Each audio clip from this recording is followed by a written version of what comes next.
नमस्कार, जोहार झारखंड देख रहे हैं आप। मैं हूं शुभम मिश्रा, आपके साथ बुलेटिन की शुरुआत बड़ी खबर के साथ करेंगे। पहली खबर देवघर से, जहां कुंडा का मेधा सदन हॉस्पिटल एक बार फिर विवादों में घिर गया है। आरोप है कि अस्पताल प्रशासन ने एक मरीज का शव बिना भुगतान के परिजनों को देने से इनकार कर दिया और इस मामले में ने जब तूल पकड़ लिया तो स्वास्थ्य मंत्री इरफान अंसारी खुद मेधा सदन पहुंचे और हालात का जायजा लिया। मंत्री ने यह बताया कि मामले की जांच के लिए 3 सदस्यीय टीम का गठन किया जाएगा। हालांकि प्रारंभिक जांच में इस खबर को झूठा बता दिया गया है। हॉस्पिटल की ओर से किसी भी प्रकार का शव बंधक बनाए जाने की बात से इनकार किया गया है। बावजूद इसके मंत्री ने साफ किया कि निष्पक्ष जांच जरूर होगी और अगर किसी भी अस्पताल में इस तरह की घटनाएं दोहराई गई तो कठोर से कठोर कार्रवाई होगी। इधर हॉस्पिटल के संचालक डॉक्टर संजय ने आरोपों को बेबुनियाद बता दिया है। आईना होता है मेरा, आपकी बात पे जब मैं यहाँ आ सकता हूँ और जो गलत करे तो कार्रवाई मैं नहीं करूँगा क्या? बिल्कुल कार्रवाई होगा, मैं कर रहा हूँ, 100% कार्रवाई होगा। 3 दिन 1 आप सुनिए ना, मैं झुटला नहीं रहा हूँ, मैं आपको रिस्पेक्ट कर रहा हूँ। मैं आपके पीछे कौन है मैं उसको जानना चाहता हूँ। मैं ये नहीं कर रहा हूँ, मैंने कहा कि 3 सदस्यीय कमेटी का गठन मैंने किया है 3 दिन के अंदर। ये सब है, अभी मैं वही कहा 3 दिन के बाद रिपोर्ट आने दीजिए तो निश्चित तौर पर दूध का दूध पानी का पानी होगा और जो दोषी है मैं कह रहा हूँ उस पर कार्रवाई करेंगे। और वो महिला संभवतः कहीं से चंदा करके 10,000 रुपये जमा की थी और कहीं कोई किसी तरह का ना प्रेशर हुआ ना कोई ये हुआ। आज के डेट में तो सारा जगह सीसीटीवी लगा हुआ है। हम एक आग्रह करेंगे कि सीसीटीवी खंगाल कर देखा जाए या उनके महिला के जो और एक एक्सीडेंटल मरीज है जिनका यहाँ ऑपरेशन भी हुआ है, उन्हीं का गुतिया लोग हैं, उनसे अकेले में ले जाकर बात की जाए। और इस बीच गढ़वा से आपको बड़ी खबर बताएंगे, जहां एंटी नक्सल अभियान में बड़ी सफलता हाथ लगी है। हथियार और बम का जखीरा बरामद कर लिया गया। भाकपा माओवादियों ने छुपाए थे बम। खपरी महुआ तुमेरा के जंगल से बम बरामद। सीआरपीएफ कैंप से 7 किलोमीटर दूर ये बम बरामद हुए। बड़गढ़ थाना क्षेत्र में ये ऑपरेशन चल रहा है। बड़ी खबर गढ़वा से आपको बता रहे हैं, एंटी नक्सल अभियान में बड़ी सफलता हाथ लगी है। हथियार और बम का जखीरा बरामद किया गया।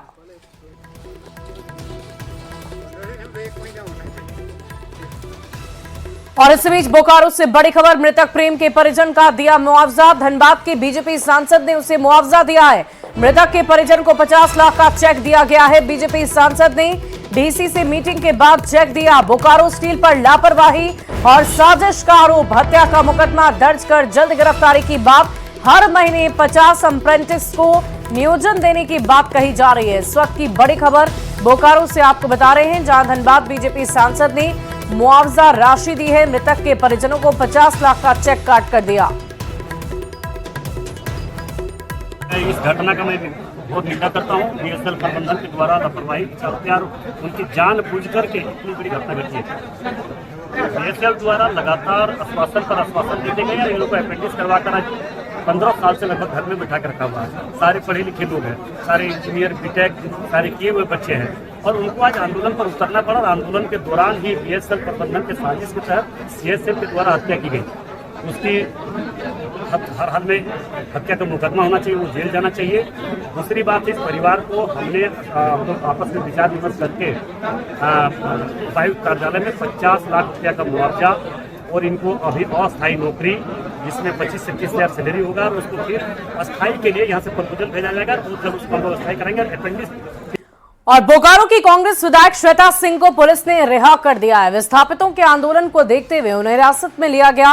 रिहा होने के बाद विधायक बीटीएच पहुंचे और घायलों से मुलाकात कर हालचाल को जाना।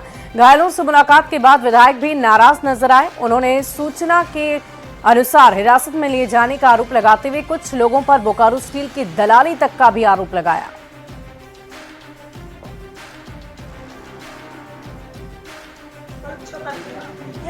दलाली, बीएसएल के दलाल लोग हैं। बीएसएल का दलाली करने के लिए हमारे यहाँ लोग बैठे हुए हैं और इन लोग को लगता है हमको इससे डरा देगा ये लोग।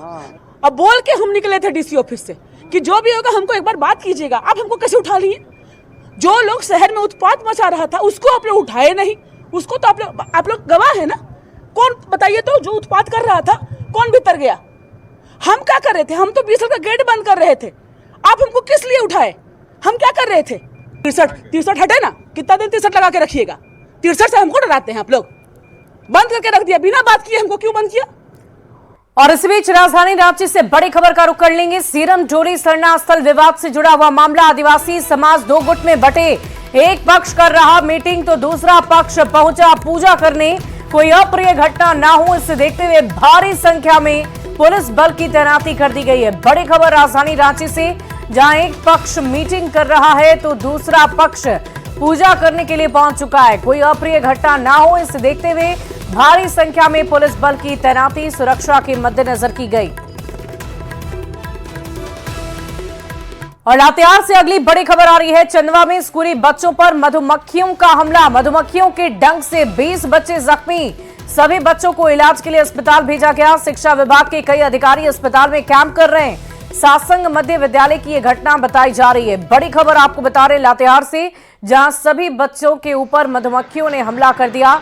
स्कूली बच्चों पर मधुमक्खियों के हमले से हड़कंप मच गया।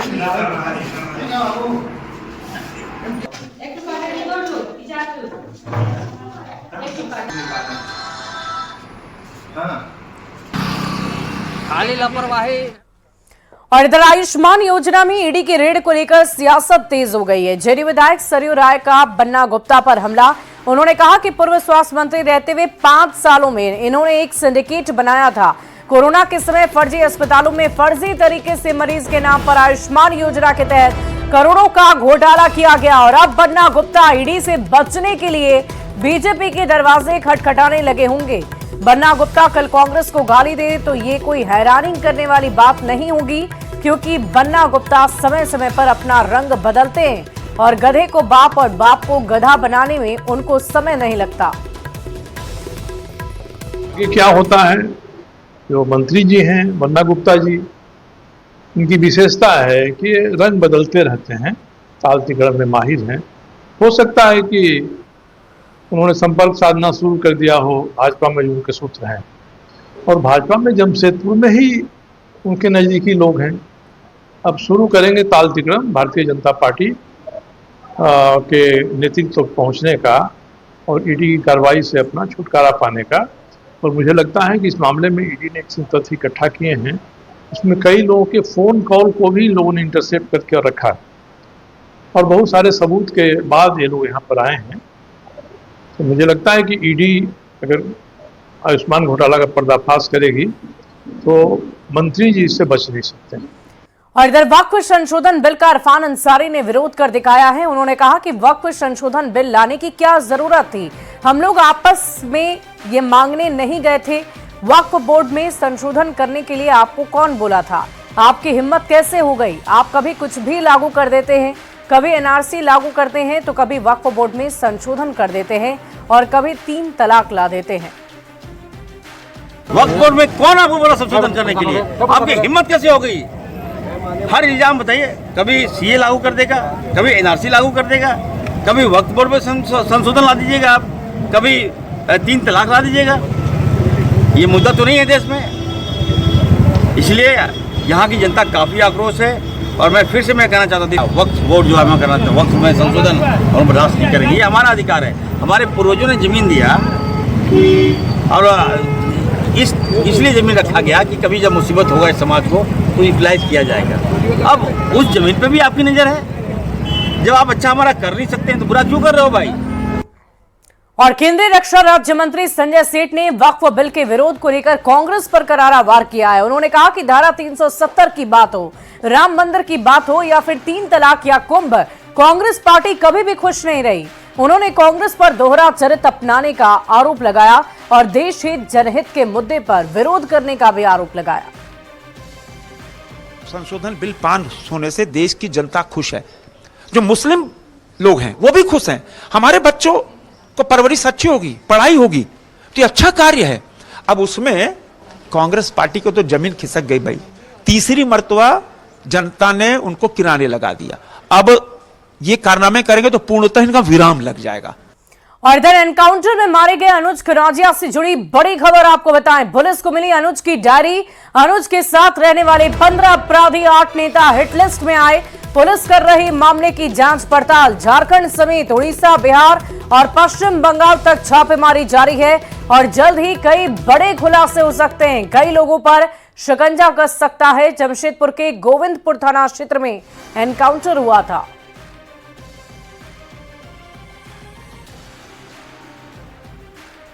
और अगली खबर हजारीबाग से, जहां चौपारण में अतिक्रमण की वजह से सड़क जाम के हालात नजर आ रहे थे। रामनवमी के पर्व को देखते हुए प्रशासन एक्टिव मोड में नजर आया और अतिक्रमणकारियों को नोटिस देकर रास्ता खाली करने का नोटिस दे दिया गया। जीटी रोड के किनारे के दुकानों पर इस दौरान बुलडोजर का एक्शन भी हुआ। वहीं जनता ने अतिक्रमण हटाने के लिए प्रशासन से कुछ दिन की मोहलत मांगी है ताकि अतिक्रमण को हटाया जा सके।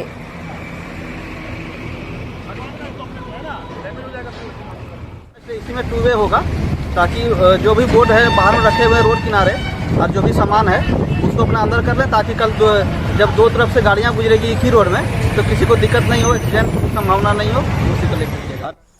और अब बात करते हैं राजधानी रांची स्थित चूटिया के राम मंदिर की, जिसका इतिहास अपने आप में बेहद ही खास है, पुराना भी है। इतिहासकार ये बताते हैं कि इस मंदिर की कहानी नागवंशी राजाओं के साथ साथ चैतन्य महाप्रभु और बिरसा मुंडा से भी जुड़े हुए है।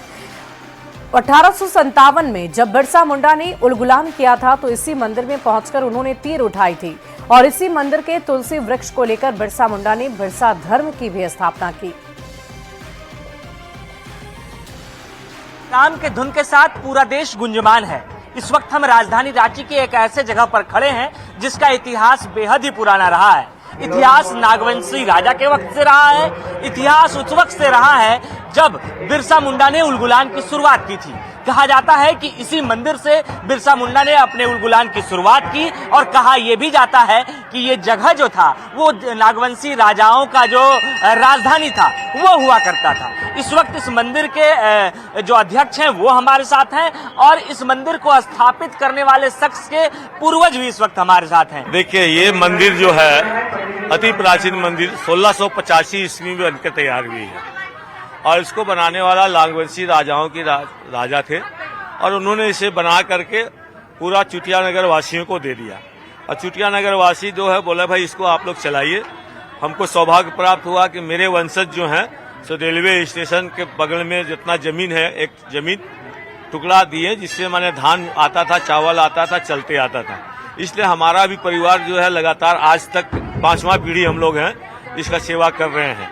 अब तो नया बस्ती बस गया तो इसमें सबका सेवा का मौका मिलता है, सब लोग देते हैं। रामनवमी अभी चैती दुर्गा का सवाल है तो माँ दुर्गा का स्थापना माँ का ही सपना से हमने यहाँ पर उनको हमको लाओ यहाँ तो 1993 में हम लोग यहाँ लाए उसको और वही समय से यहाँ चैती दुर्गा पूजा हम लोग करते आ रहे हैं और शारदीय नवरात्रा तो हम लोग 1972 से करते आ रहे हैं जिसमें 301 कुंवारी कन्याएं पाठ करती हैं और इस चैती दुर्गा पूजा में जो है सो 5 ब्राह्मण द्वारा सरस्वती का पाठ हम लोग 101 बार करवाते हैं। वो चंडी पाठ जो हुआ ये उलगुलान इसी जगह से सब जगह से अलग अलग हुआ लेकिन यहाँ से जो है वो बिरसा मुंडा जो किया जो यहाँ से ही आरंभ किए बिरसा मुंडा। उससे पहले बहुत सारे लोग। इसके अलावा कहा जाता है कि इसके चारों ओर 4 गुफाएं भी हैं। हाँ 4 गुफाएं हैं। अब 2 गुफाएं तो माने विलुप्त क्या माने जरा नहीं बना दिए सो एक गुफा दिखता है यहाँ से। बिल्कुल जिस तरीके से झारखंड अपने अंदर कई सारे इतिहास को समेटे हुए है उसी में एक इतिहास ये भी है कि चूटिया स्थित राम मंदिर का इतिहास बिरसा मुंडा के समय से जुड़ा हुआ है, चैतन्य महाप्रभु के समय से जुड़ा हुआ है और कहा यह जाता है कि बिरसा मुंडा ने अपने उलगुलान की पहली तीर इसी धरती से उठाई थी। कैमरा पर्सन प्रभाकर के साथ गौरव झा, न्यूज 18। और इधर रामनवमी को लेकर राजधानी रांची की ट्रैफिक व्यवस्था में बदलाव देखने को मिलेगा। शनिवार की शाम से ही इसका असर होगा। शाम 4 बजे से लेकर 7 अप्रैल की सुबह 6 बजे तक शहर में बड़े गाड़ियों के प्रवेश पर रोक लगाई जाएगी। इसके साथ साथ 3 दिन के लिए शहर के ट्रैफिक रूट में बदलाव होंगे। 6 अप्रैल को मुख्य शोभा यात्रा निकलेगी जिसे देखते हुए दोपहर 1 बजे से मेन रोड में गाड़ियों के एंट्री पर रोक लगा दी गई है और आज शाम में झांकी निकलेगी जिसे देखते हुए खास इंतजाम किए गए हैं। जुलूस जो है 6 तारीख को मेन रोड में रहता है। सारी जगह से विभिन्न क्षेत्र से लोग आते हैं और प्रोसेशन मेन रोड से जाते हुए वो चले जाते हैं श्वेता चौक, राजेंद्र चौक से टर्न करके तपोवन मंदिर जो है वहाँ पे जाके विसर्जन होता है। तो हम लोगों ने जो भी रूट है जहाँ प्रोसेशन का रूट है वहाँ पे विशेष डिप्लॉयमेंट ट्रैफिक पुलिस किया है, एडिशनल डिप्लॉयमेंट हम लोगों ने किया है, क्यूआरटी हम लोग लगाया है। जहाँ पे रूट हमारा डाइवर्ट है उसमें भी हमारा ट्रैफिक क्यूआरटी रहेगा, बाइक में, मोटरसाइकिल में और ट्रैफिक को रेगुलेट करेगा। ये सारी प्लानिंग जो है ट्रैफिक पुलिस के द्वारा किया गया है। बढ़ते आगे अगली खबर हजारीबाग से, जहां रामनवमी से पहले हजारीबाग के बाजार सज धज कर तैयार हैं। बाजार में कई तरह के भगवा ध्वज इस बार बिकने के लिए आए हुए हैं। बाजार में झंडे की कीमत 5 से 20 हजार रुपए तक की है। दुकानों पर काफी भीड़ देखी जा रही है। शहर के विभिन्न चौक चौराहों पर, सड़कों पर भगवा ध्वज लहरा रहा है। और अधिक जानकारी दे रहे हैं न्यूज 18 संवाददाता सुशांत सोनी। 10 रुपए से लेकर कि रामनवमी जो है वो खास मानी जाती है, यहाँ की रामनवमी इंटरनेशनल मानी जाती है। बता दें कि रामनवमी का जो समय है वो जो है आ चुका है। और उसके बाद अगर हजारीबाग की बात करें तो महावीरी फटाके से जो बाजार है वो सज चुका है। आपको हम तस्वीर दिखाना चाहेंगे कि देखिए अभी जो है बाजार में भरपूर इसकी बिक्री हो रही है। हर एक प्रकार का जो झंडा है वो देखने को मिल रहा है। त्योहार हम लोग उत्साह उल्लास से मनाते हैं, ये पारंपरिक त्योहार है।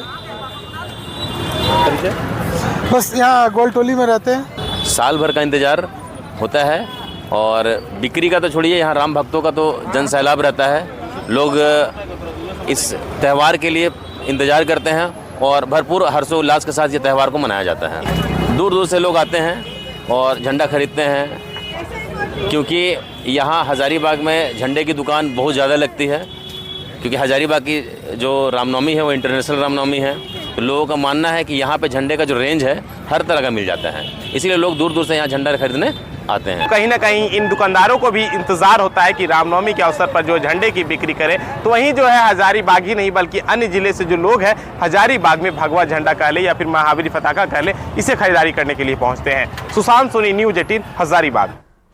और अगली खबर राजधानी रांची से, जहां रामनवमी की तैयारी जोर शोर से चल रही है। जिले में अलग अलग आकर्षक पताके तैयार किए जा रहे हैं। रांची के चूटिया इलाके में 121 मीटर का झंडा इस बार विशेष आकर्षण का केंद्र बनने वाला है। अखाड़े के लोगों के अनुसार चूटिया में सबसे पुराना अखाड़ा है, जहां से इस बार का जुलूस विशेष होगा। और अधिक जानकारी दे रहे हैं न्यूज 18 संवाददाता गौरव झा। राजधानी रांची में रामनवमी की तैयारी चल रही है।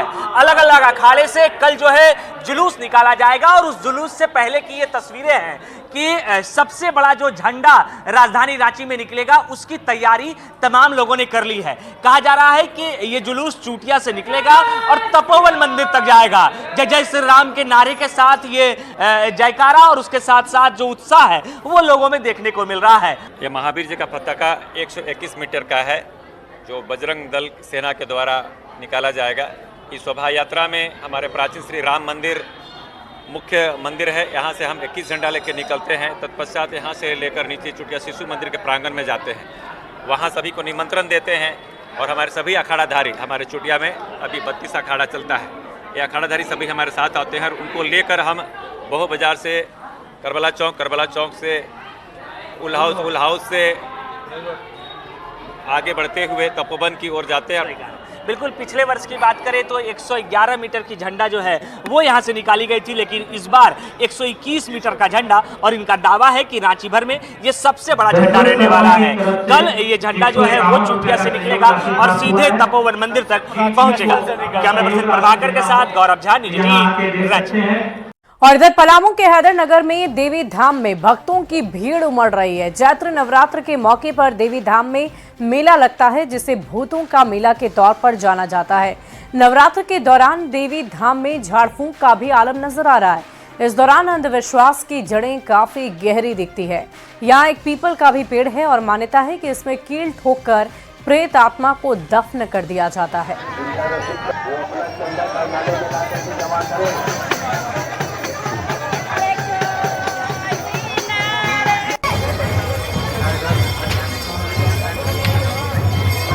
ठीक मेरे पीछे आप देख सकते हैं ये पीपल का पेड़ है और इसका मान्यता है, इसमें आप देखेंगे कि इस पीपल का पेड़ में कई कील लगे हुए हैं, गाड़े गए हैं कील।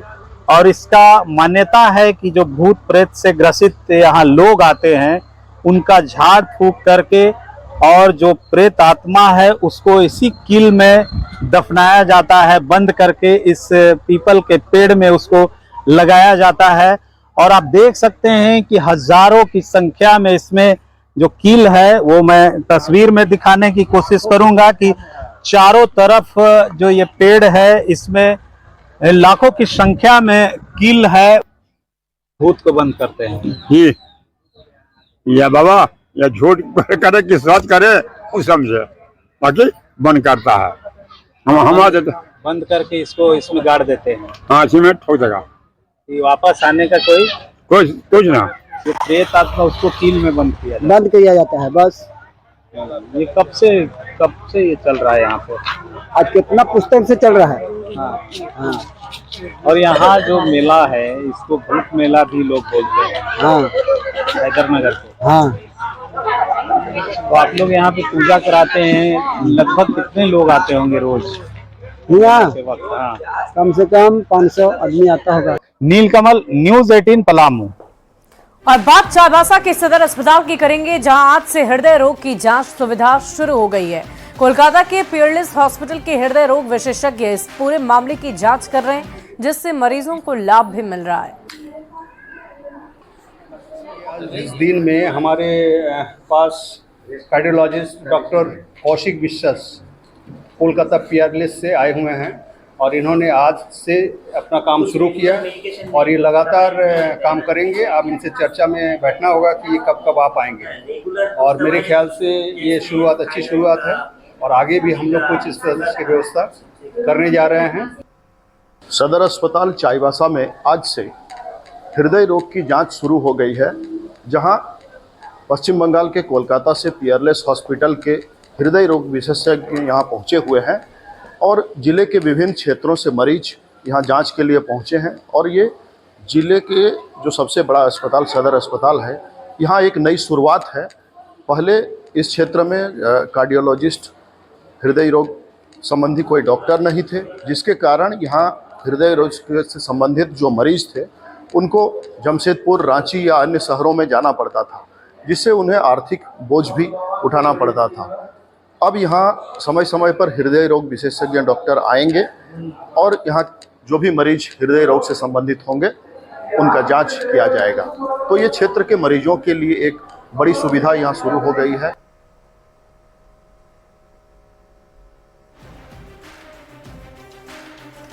तो सदर अस्पताल में हृदय रोग जांच की सुविधा की शुरुआत कर दी गई है। कलकत्ता से एक डॉक्टर के आगमन के बाद से इस सुविधा का फायदा मरीजों को मिलेगा। सदर अस्पताल में हृदय रोग विशेषज्ञों की तैनाती कर दी गई है ताकि किसी भी तरह की कोई परेशानी हृदय रोगियों को ना हो। इसका खास ख्याल रखते हुए सदर अस्पताल में इस जांच सुविधा की शुरुआत कर दी गई है।